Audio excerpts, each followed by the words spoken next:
రైతు విత్తనాలను విత్తడానికి వెళ్తున్నాడు. కొన్ని విత్తనాలు ముళ్ళ పొదల్లో పడి ఎదుగుచున్నగా ముళ్ళ పొదలు ముళ్ళ చెట్లు అణిచివేసిన అక్కడే ఆగిపోయింది. అలాగే మనిషి ఈ లోకంలో మనం వెతుకుతున్నప్పుడు మరి వేడుకు మనకు తగిలిందని మనం అక్కడే ఆగిపోతే మన జీవితం ముందుకు జీవితంలో ఒకటే గుర్తుపెట్టుకో మిత్రమా, మనం ఎదిగేటప్పుడు అనేక సమస్యలు వస్తాయి, కుటుంబంలో అనేక రోగాలు వస్తాయి, అనేక బాధలు వస్తాయి.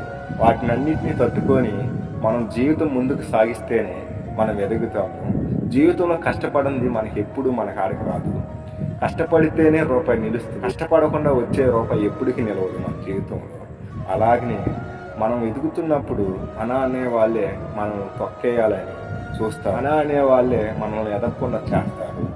జీవితంలో నువ్వు ఎదిగేటప్పుడు అనేక సమస్యలు వస్తాయి, అనేక బాధలు వస్తాయి, అనేక అనారోగ్య సమస్యలు కూడా వస్తాయి.